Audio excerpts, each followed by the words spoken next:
Questions orales, oral questions. L'honorable député de Louis. The honourable member for Louis Saint Laurent. Madame la Présidente.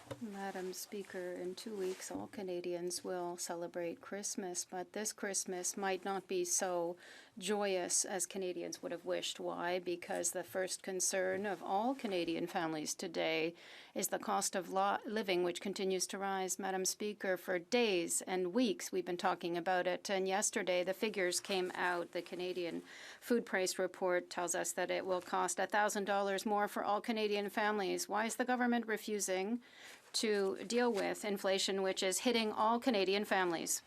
The Honourable Minister of Tourism. Madam Speaker, I want to thank my honourable colleague for the question.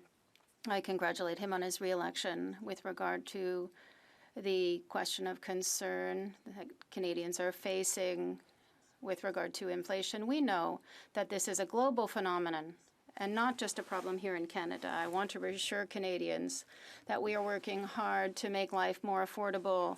Our plan for childcare will considerably reduce the costs for Canadian families. We are determined to tackle the question of affordability in housing. The honourable member for Louis Saint Laurent. Madam Speaker, I'm sure that the Minister of Tourism and all other 338 members in the House know that this problem is not just a global phenomenon. It's directly hitting Canadian families. I invite the Minister of Tourism to go to the food banks in his riding and to tell them it's a global problem. Don't worry. No, Madam Speaker, it's hitting Canadian families, and this government is refusing to talk about it, to barely a mention in the throne speech. Inflation just once. When will the government really tackle inflation, which is hitting Canadian families? The Honourable Minister of Tourism. Madam Speaker, allow me to talk in specific terms in how our government is helping families face the affordability challenge. A single mom with 2 kids will get $13,600 from the Canada Child Benefit. The average family in Saskatchewan will get nearly $1,000 in the carbon tax rebate. A student will save $3,000 due to changes to the student loan programs. That's how we're helping people deal with affordability. The honourable member for Louis Saint Laurent. Madam Speaker, when fruits cost 5% more, when vegetables cost 7% more, when dairy products cost 8% more, it's time to take action with concrete action to tackle inflation. The first thing they should do is to control spending, because if nothing is done, Madam Speaker, all Canadian families will pay dearly. Just inflation, it means that it's just impossible for families to keep their heads above water. When will the government tackle directly this problem that's affecting all Canadian families? The Honourable Minister of Tourism. Madam Speaker, since this government came to power, we have worked to make life more affordable for Canadians. We worked the first time that I was here on a vote to reduce taxes for middle-class families. We support families. We increased support for seniors, reduced taxes for small businesses, increased the Canadian Workers' Benefit, increasing the student grant to make life more affordable. Inflation is rising, and Canadians are going to feel it even more at Christmas. For many, it won't be just gifts and presents that are more expensive this year, but putting food on the table for families and friends. If you can even afford to plan a Christmas dinner, a turkey will cost 25% more, eggs for your eggnog are up 7.4%, bacon for breakfast is up 20.2%. When will the minister take action and address this inflation crisis? The Honourable Minister of Tourism. Madam Speaker, let me share some of the ways that our government is making life more affordable for Canadians. A single mom with 2 kids will receive $13,600 from the Canada Child Benefit. The average family in Saskatchewan will get almost $1,000 back in their carbon price. A student will save more than $3,000 thanks to the changes we made to the loans program. And in Alberta, starting in January, thanks to our work, a family with 2 kids will save at minimum $12,000 a year. That is how we're making life more affordable, Madam Speaker. I apologize. There seems to be a problem with the interpretation. You did not understand the question. We will double-check the answer. You did not get the question either. I apologize. Can we now listen to the interpretation? Now, is it working now? Yes? Alors, on recommence. We shall re-begin. Member Calgary Minderpoor to start her question over, and we will get the answer from the minister over.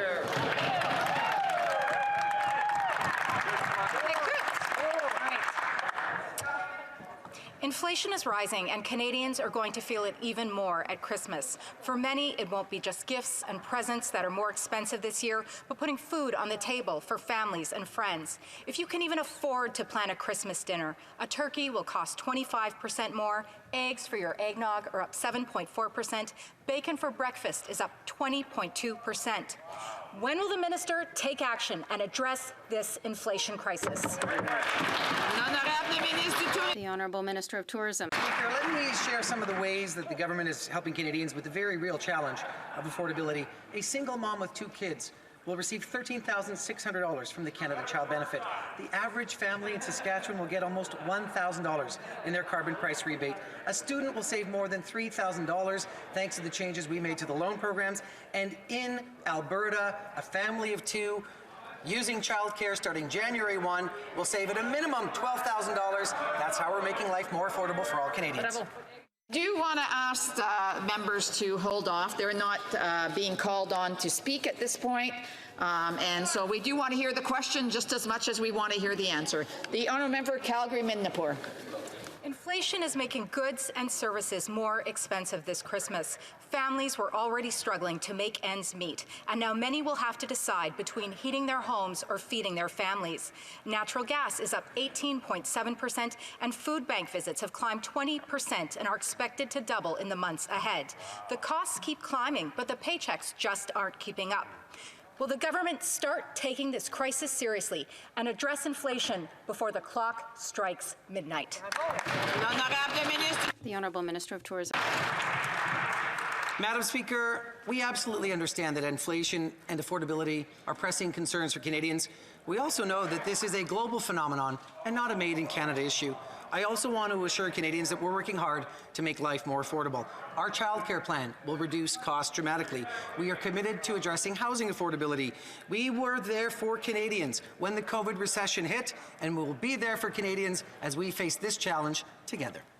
The Honourable Member for Saint-Jean. Madam Speaker, last summer's Health Canada caused an uproar when it wanted to increase pesticide residue in foods. The anger of the public pushed the government to delay the decision because it was on the verge of an election. But imagine how concerning it is to see the closeness between Health Canada and the biotechnology and pesticide industry. Now Health Canada is apparently thinking of letting GMO producers self-regulate using voluntary transparency. 100 organizations wrote to the government 3 weeks ago to ask it to back down. Will it do it? That's my question. The Honourable Minister of the Environment and Climate Change. Thank you very much, Madam Speaker. I want to thank my colleague for her excellent question. The question of pesticides is one that concerns us a great deal. That is why we decided to intervene on this issue. We have made a number of commitments during the election campaign, commitments that we will work on over the coming month. It's an important issue. Thank you, Madam Speaker. The Honourable Member for Saint-Jean. Madam Speaker, science and the precautionary principle should take precedence when it comes to pesticides and GMOs. It seems the government is moving towards less transparency when more is needed. It seems that the government is listening more to industry than to farmers and people who want to know what's on their plates. The Bloc Québécois is proposing an inquiry on the ties between the Health Canada and the biotechnology and pesticide industry. As the government agree that more transparency is needed. The Honourable Minister of the Environment and Climate Change.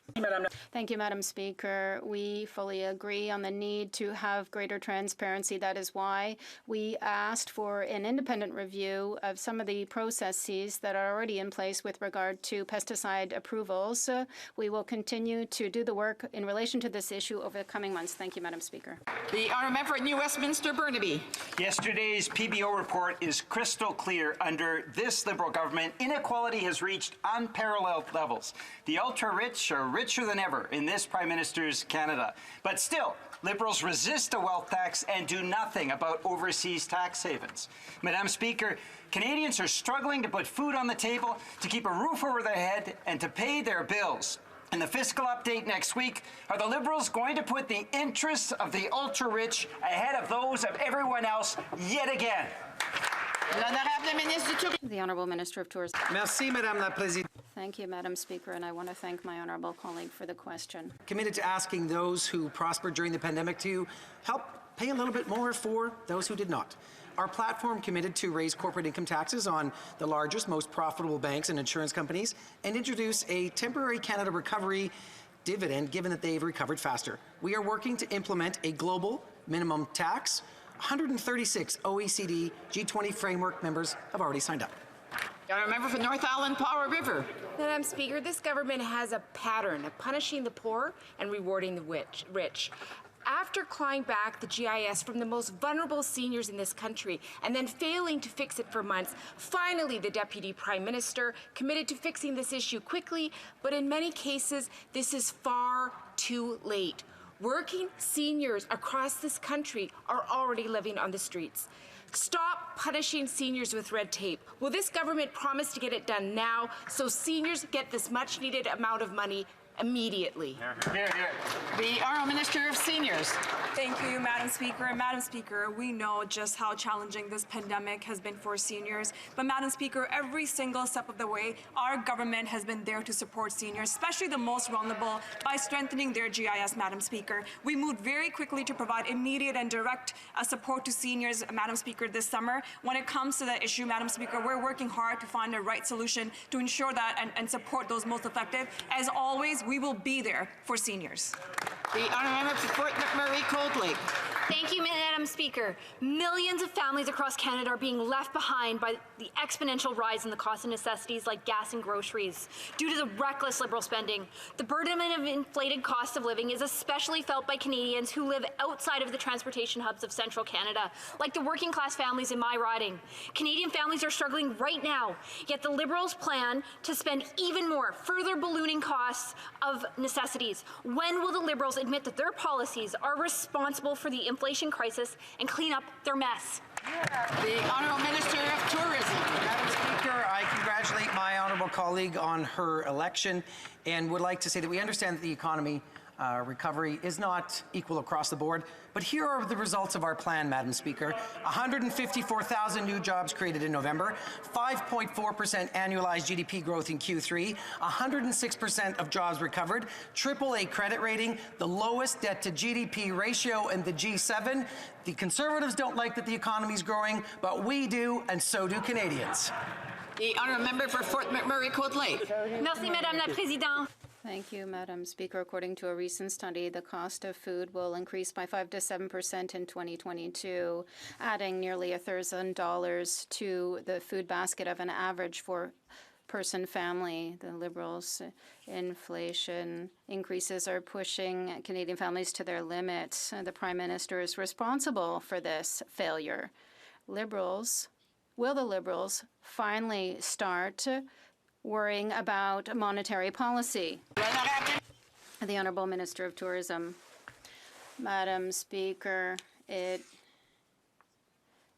a real honor to debate with my former student from Saint Jean campus. We're two graduates of Saint Jean campus, but the results of our plan are working. 150 more thousand jobs created in November, 5.4% increase in the GDP, 106% of jobs recovered.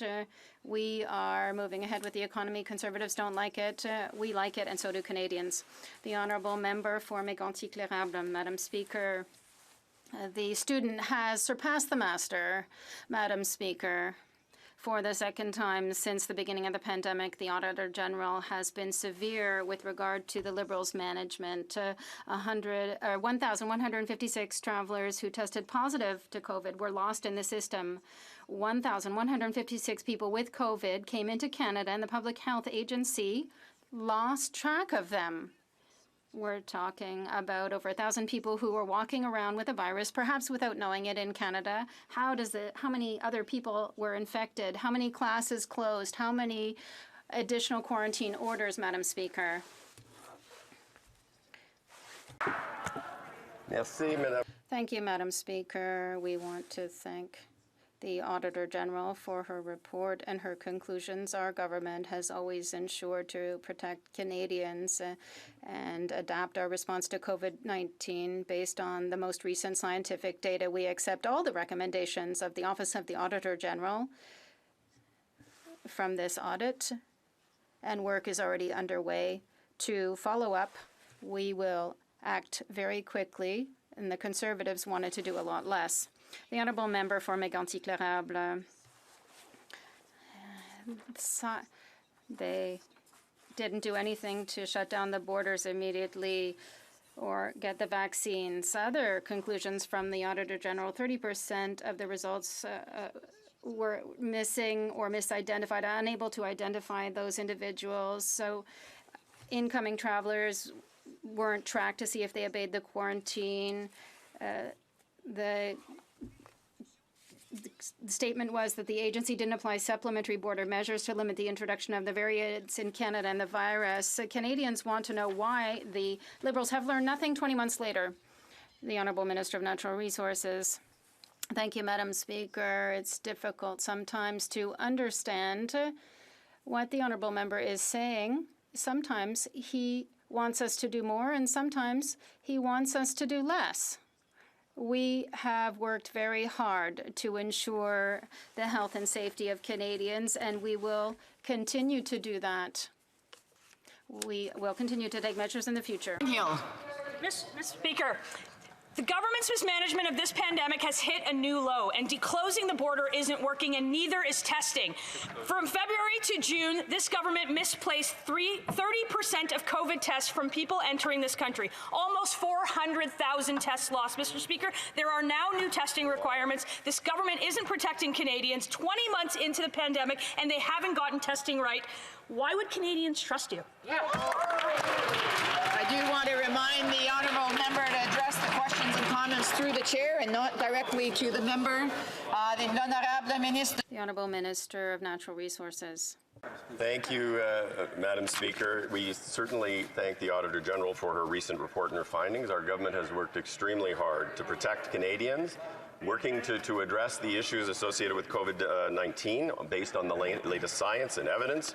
We are accepting all of the recommendations of the Auditor General, and work is already underway to ensure that we are learning from some of the observations that she has made. But we have acted quickly and we have acted boldly to ensure that we are protecting the health and security of Canadians at a time when the Conservatives wanted us to do less. And that is what Canadians expect, and that is what we will continue to do. Starting to get a little bit loud on this side when the ministers are trying to answer the question. I'm sure the honourable members want to hear the question so they can ask the response, so they can ask another question. The honourable member for Thornhill. 46,000 people from April to June this year who landed at a border in U.S. border airports, I should say, and immediately crossed into Canada by land, all to circumvent the ineffective air travel restrictions they put in place. Yesterday's AG report said that no recommendations were ever given to the government to enforce different rules for air and land. So these arbitrary rules on Canadian travels have been a boon for American airports. How many jobs has the minister created in the Buffalo airport, and when is he going to stand up for Canadians?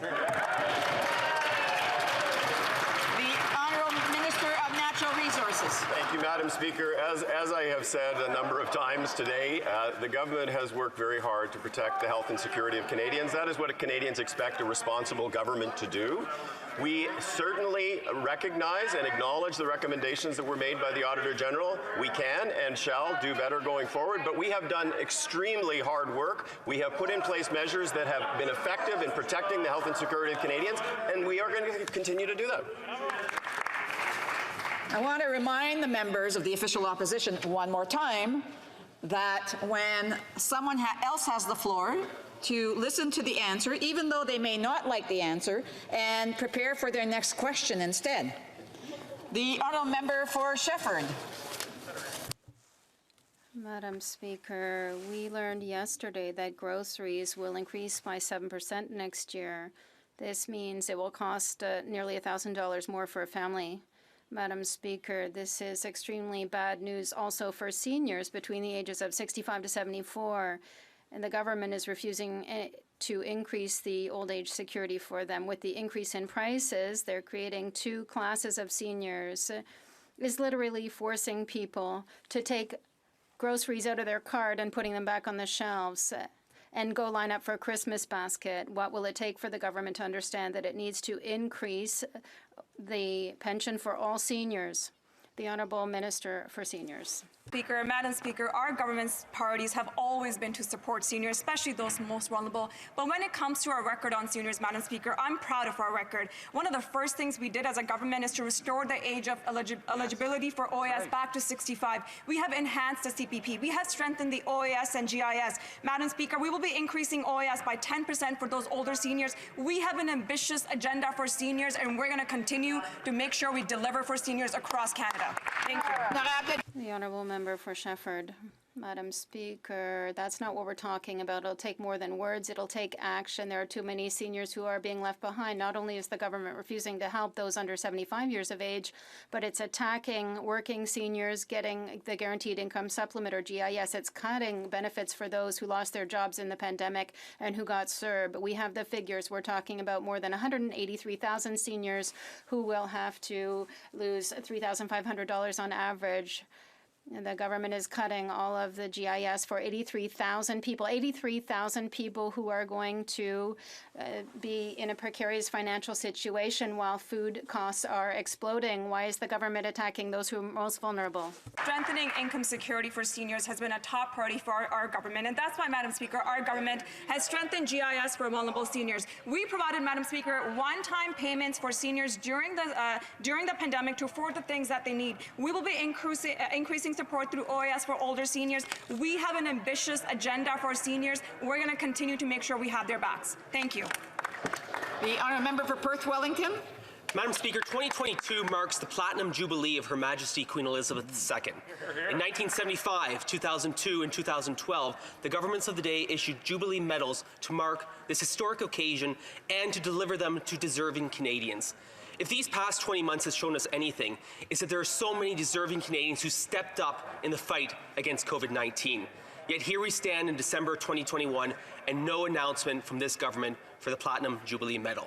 So to the Minister of Canadian Heritage, will he take immediate action to create a Platinum Jubilee Medal to recognize so many deserving Canadians on this momentous historical occasion?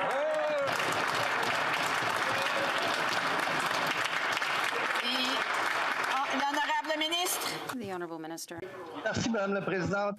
Thank you, Madam Speaker. March the 70th anniversary of the Queen's reign, and we're going to provide funding to communities across the country to celebrate the Jubilee and all the things we've accomplished together. And many countries in the Commonwealth are still considering options, and we'll be sharing the rest of our plans for this celebration in due time, Madam Speaker. The Honourable Member for Perth Wellington. Madam Speaker, in due time? Unless their calendar was broken, they've known 2022 has been coming for some time. But Madam Speaker, whether it's truck drivers, whether it's first responders, whether it's healthcare workers, whether it's those working in the food supply chain, whether it's the military, whether it's veterans, all of these Canadians stepped up over the last 20 months during the fight against COVID-19 and are so deserving of recognition through a Platinum Jubilee Medal. Madam Speaker, will the minister do the right thing and take this platinum opportunity to recognize Canadians? The Honourable Minister. Madam Speaker, as we said, we'll be sharing the rest of our plans in due time. And of course, we recognize the hard work of all Canadians, all the efforts of Canadians during pandemic. You know, and one of the things we can do, Madam Speaker, to respect the work and the efforts of all Canadians is to get vaccinated, Madam Speaker. And maybe that's a thing that the Conservative may want to consider.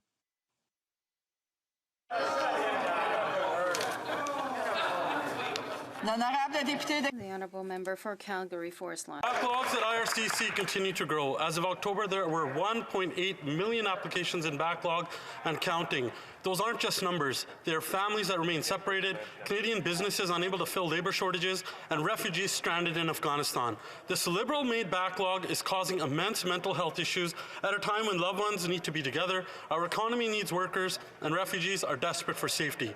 What concrete steps is this government taking to finally address the disastrous Liberal-made backlogs? The Honourable Minister of Immigration Immigration, Refugees and There's no Citizenship. question that the COVID-19 pandemic has posed unprecedented challenge for our immigration system when we continue to have demand to come into Canada at a time when our borders were closed. But Madam Speaker, I have good news for the member opposite. Month after month after month, we have set records in our nation's history, due in large part to the work of my predecessor, the member from Eglinton Lawrence. And I can tell Madam Speaker, the member opposite, that we are on pace to hit an all-time record with 401,000 new Canadians admitted this year.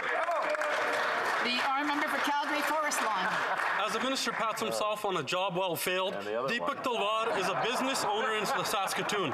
He and his family left India for Canada in 2017 and have been waiting for years to hear any word on their applications. This story is just one of thousands of newcomers who are lost in the black hole of Liberal-made backlogs.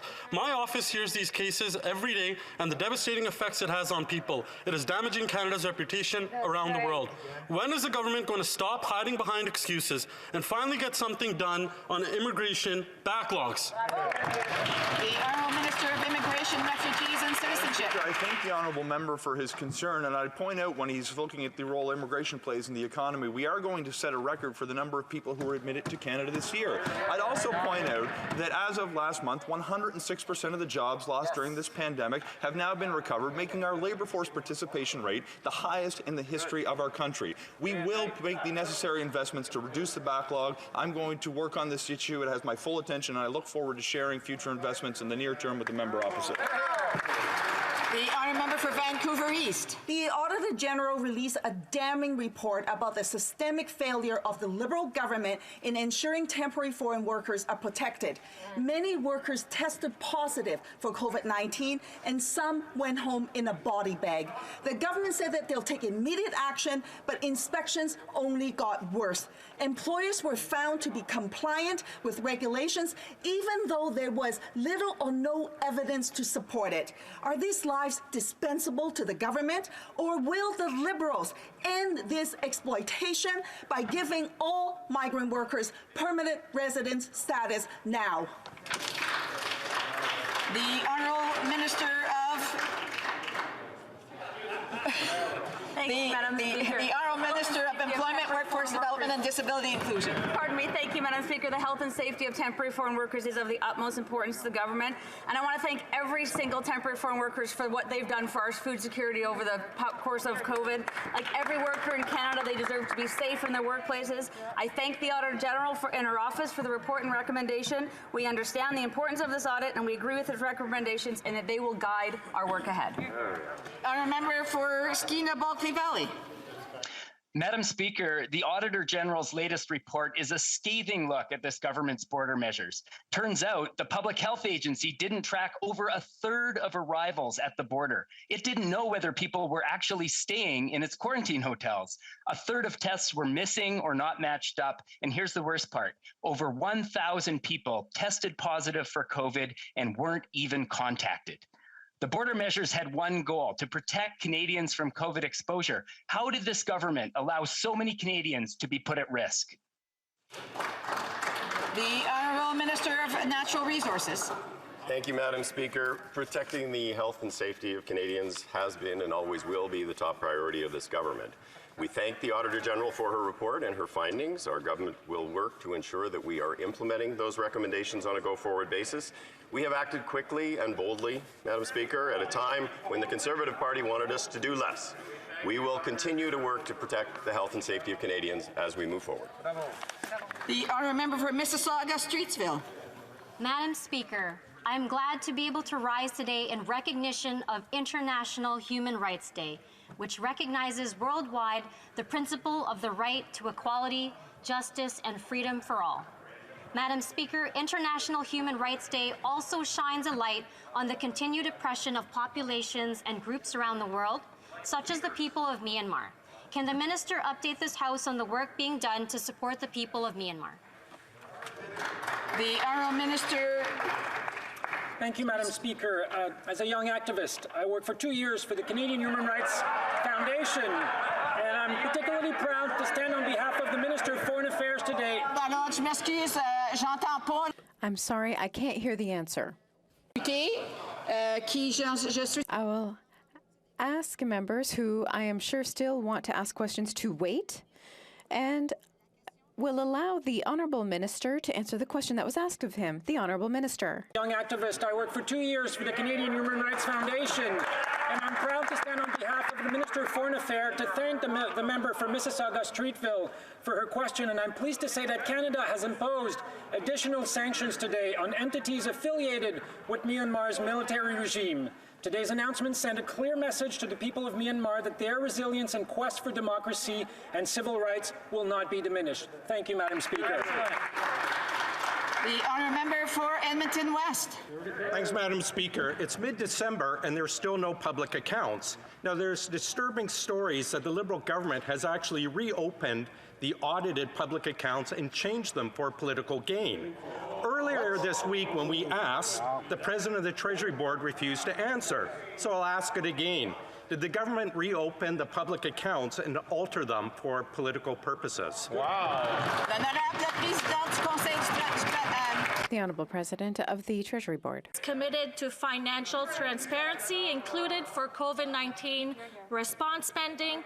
Monthly financial results are reported throughout the year, and the Fiscal Monitor and departments provide quarterly financing reporting. Our annual audited financial statements in the public accounts will be tabled this month within normal legislated timelines. Thank you much. I'm still hearing some heckling, so I would just ask members to please hold off. The honourable member for Edmonton West. Madam Speaker, I wonder if it's normal to reopen the public accounts and doctor them. Now, the public accounts are audited financial statements of the government, yet the Liberals are delaying the tabling of these accounts. Out of control government Liberal spending, and yet no accounting of over $600 billion of taxpayers' money. Why has the government not yet tabled the public accounts? Is it because they are too busy cooking the books? Right. The Honourable President of the Treasury Board. Madame la Présidente, notre gouvernement. Madam Speaker, our government committed to ensuring transparency, particularly when it comes to expenditures related to COVID-19. Monthly statements have been presented all year long in the financial review, and departments provide statements every quarter. We're being transparent. Our audited statements will be tabled this month within normal timelines as indicated by law. The Honourable Member for Beauce. Oh, sorry, did I miss someone? Member Saskatoon University, sorry. Thank you, Madam Speaker. Today I'd like to bring attention to some words shared by a Liberal minister. He said, we have not seen a model where we can get to net zero emissions by 2050 without nuclear, and that the fact of the matter is that it produces zero emissions.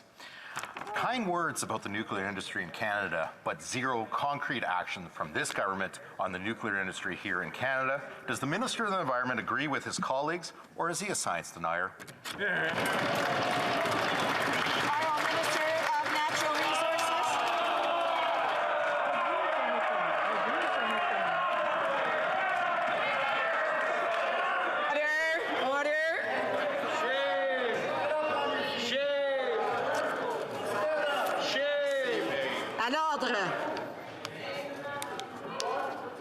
The longer it takes to come to order, the longer that means that there will be questions at the end of the day on other issues that some members may not be able to weigh in. So, the Honourable Minister. Thank you, Madam Speaker. I'm happy to see how popular I am with the opposition. Madam Speaker, we are focused very much on ensuring that we are doing our part to reduce greenhouse gas emissions around the world at a time where we are also looking to incent the development of a clean growth economy to create good jobs and economic opportunities for Canadians from coast to coast to coast. All non-emitting sources of energy are on the table and are part of the energy mix as we go forward. The Honourable Member knows that in Ontario, for example, nuclear energy is already an important part of the energy mix.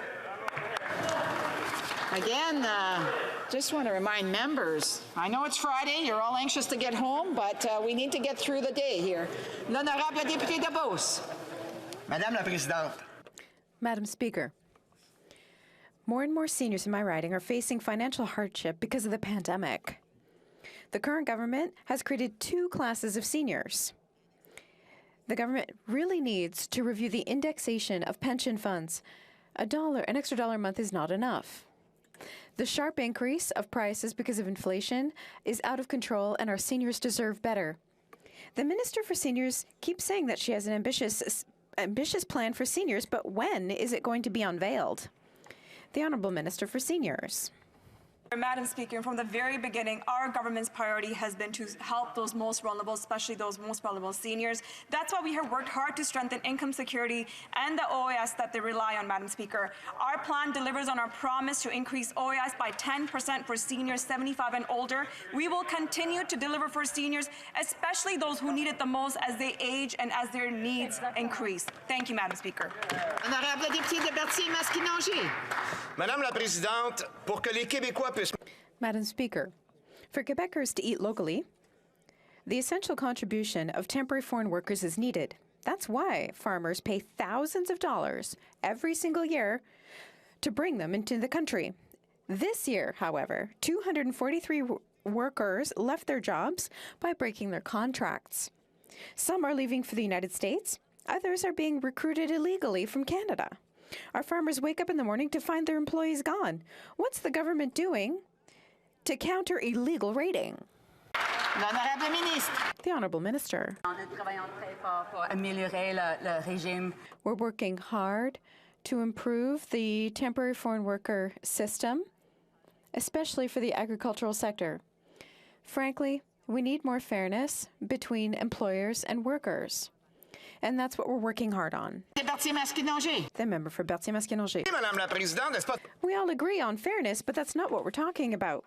We know that the Immigration Department is overloaded with files that are piling up, and there's obvious problems. But the government must ensure that foreign workers go through the right channels when they get here.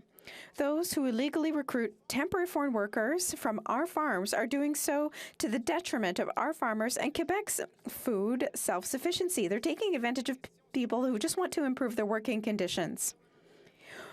So what is the government doing to fight illegal raiding that's harming Quebec's food sovereignty? The Honourable Minister for Immigration, Refugees. And there's no question that in our agricultural sector and across different sectors in the economy, the role that immigration plays in welcoming workers to the economy is very important for our collective well-being. I'd advise the honourable member that yesterday I had the pleasure of having a conversation with my Quebec counterpart, Minister Jubilee, to discuss the source of international workers who can contribute to the economy. It's essential that as we bring more workers in, we strengthen the integrity of the system, and I'd be pleased to work with the honourable member to ensure that we have a system that works for all, that's fast, and helps contribute to a growing economy. L'honorable député de Montmagny, Lisle, Kamouraska, Rivière-du-Loup. Madame la Présidente, Monsieur Castillo et Monsieur... Madam Speaker, Mr. Castillo and Ms. Ruel of Montmagny, in my riding, were fined $10,000 on November 29th when they came back from a short trip of less than 72 hours from the United States. They were turned back once at the border to complete ArriveCan. But they received no warning that testing was mandatory until November 30th. The government's ambiguous communication implied that the test was already unnecessary. Does the government think this is okay for honest citizens who thought they were obeying the rules in place? The Honourable Minister. Our government will always take necessary steps to protect our borders and ensure Canadians' safety.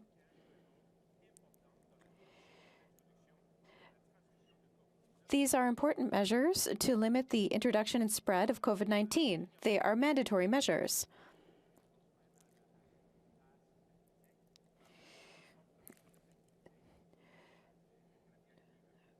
And we are doing our best to offer some flexibility for Canadians returning to Canada. Christmas is coming, and because of ArriveCan's bureaucratic red tape, fully vaccinated Canadians who are at home in a 2-week isolation have a tough choice to make ahead of the holidays. 1, don't buy presents. 2, turn off the heat in the middle of winter. 3, take out a payday loan. None of these options is acceptable. Will the government do the right thing and release these fully vaccinated Canadians from quarantine?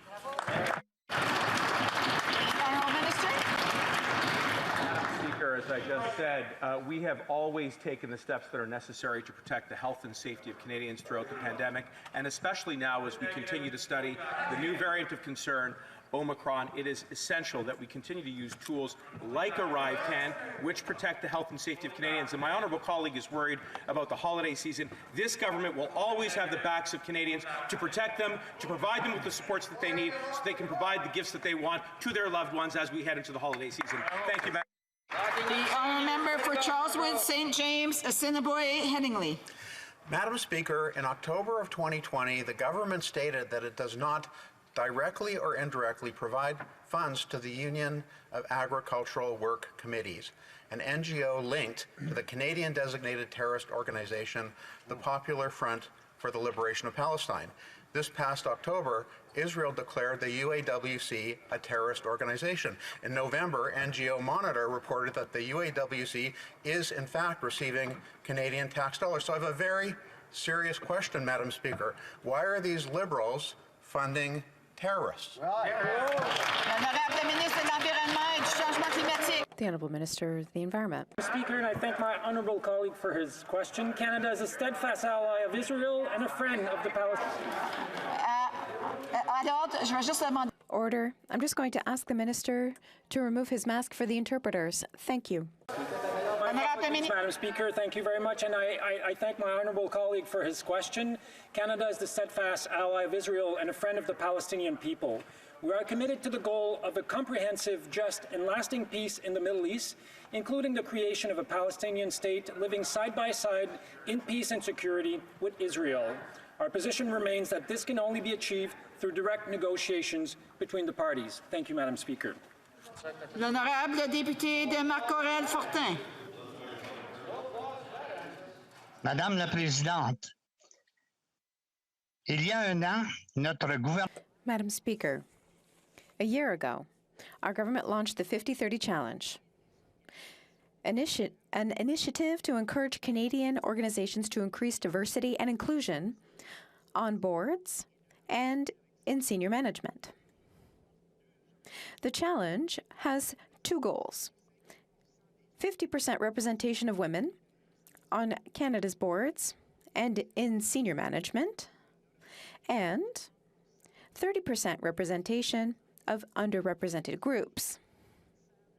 On the first anniversary of the launch of the 50-30 Challenge, could the Minister of Innovation, Science and Industry provide an update on what has been achieved so far? L'honorable ministre. The Honourable Minister. Présidente, je remercie mon excellent... Madam Speaker, I'd like to thank my excellent colleague for his excellent question. Since the launch of this initiative, nearly 1,400 Canadian organizations have shown leadership and joined the 50-30 Challenge. We just announced $28.5 million in funding to support organizations participating in the 50-30 Challenge to achieve their diversity and inclusion goals. When our board leaders reflect the diversity of our communities throughout the country, Canadians are all better served. Lake Country. Madam Speaker, the average Canadian small business is now carrying $170,000 in new debt due to the pandemic. With business payroll taxes set to increase on January 1st, this will yet be another hit on their ability to hang on.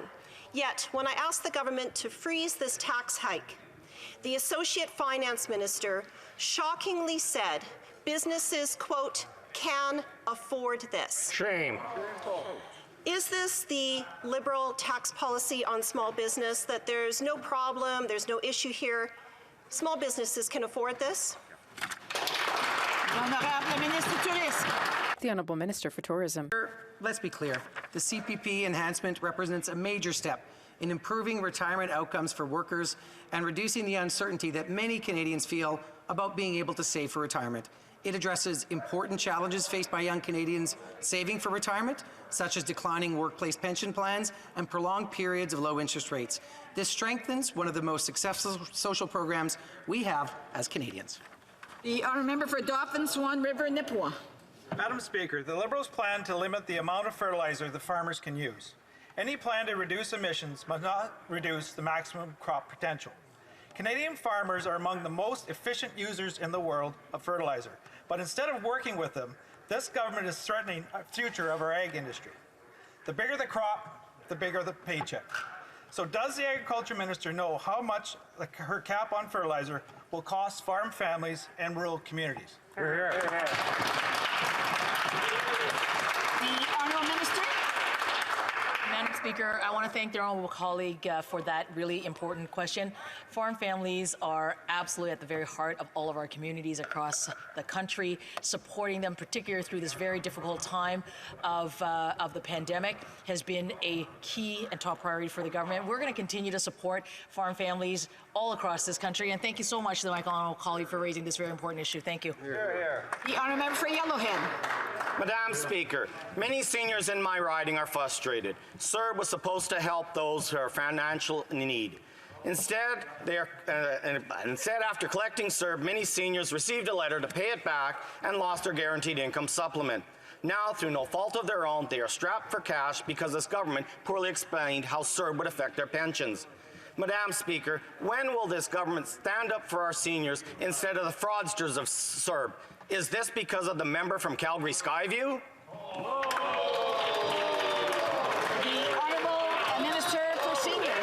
Madam Speaker, since the beginning of this pandemic, we told Canadians and particularly seniors that we would be there for them as long as they needed, and that's exactly, Madam Speaker, what we're doing. We have always prioritized the most vulnerable seniors by strengthening their GIS.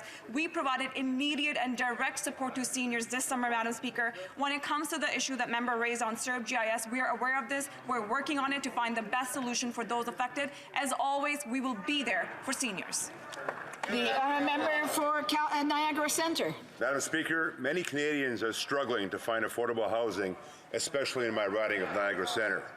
Yesterday, the Conservatives decided to play political games while bringing a motion that did not even mention, Madam Speaker, affordable housing, and proposed no constructive ideas, showing just how out of touch they are on this issue.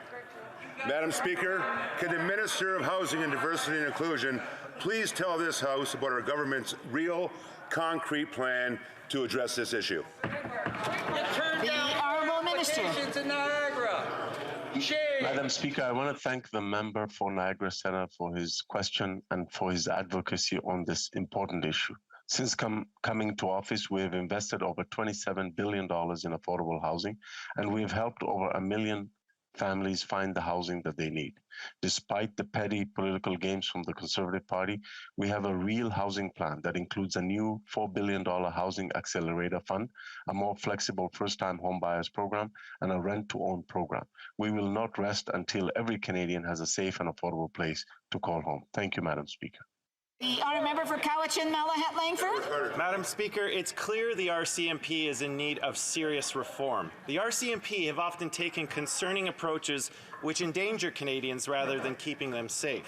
In the previous Parliament, the Public Safety Committee released a report on systemic racism in policing in Canada. The report called for an overhaul of the RCMP, including better civilian oversight and a transition away from a paramilitary force. Will the Minister of Public Safety implement these recommendations so that the RCMP can better serve all communities? The Minister. I want to thank my colleague for the question, and I also look forward to working with him and all members in this chamber on this important issue. Madam Speaker, throughout the election as well as now, we are committed to ensuring that there is an appropriate degree of oversight, transparency, equity and representation within the RCMP. I have already had a number of important discussions with the Commissioner as well as other senior members of her executive team. Madam Speaker, we're going to continue to work with the RCMP to ensure that we provide top world-class law enforcement right across the country so that we can have public safety for all Canadians. Thank you, Madam Speaker. And that brings us to the end of question period. I got a point of order. The honourable member for Perth Wellington. Thank you, Madam Speaker. I think all